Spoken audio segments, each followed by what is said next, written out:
পটিয়ায় বর্তমান সরকারের নির্বাচনী ইশতেহারের আলোকে গৃহীত ও বাস্তবায়িত বিভিন্ন উন্নয়নমূলক কার্যক্রম সম্পর্কে গণমাধ্যম কর্মীদের অবহিত করতে এক প্রেস ব্রিফিং অনুষ্ঠিত হয়।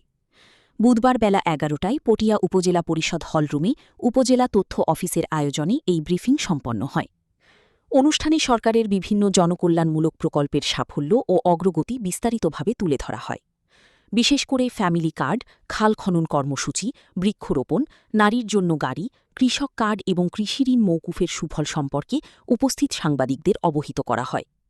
ব্রিফিংয়ে জানানো হয়, নির্বাচনী ইশতেহার অনুযায়ী এসব কার্যক্রমের সফল বাস্তবায়নের মাধ্যমে সাধারণ মানুষের জীবনমান উন্নয়ন ত্বরান্বিত হচ্ছে। পটিয়া উপজেলা নির্বাহী অফিসার ফারহানুর রহমান এবং উপজেলা তথ্য অফিসার মোহাম্মদ রহমতুল্লাহ চৌধুরীর উপস্থিতিতে এই ব্রিফিংয়ে স্থানীয় গণমাধ্যম ব্যক্তিবর্গ অংশগ্রহণ করেন।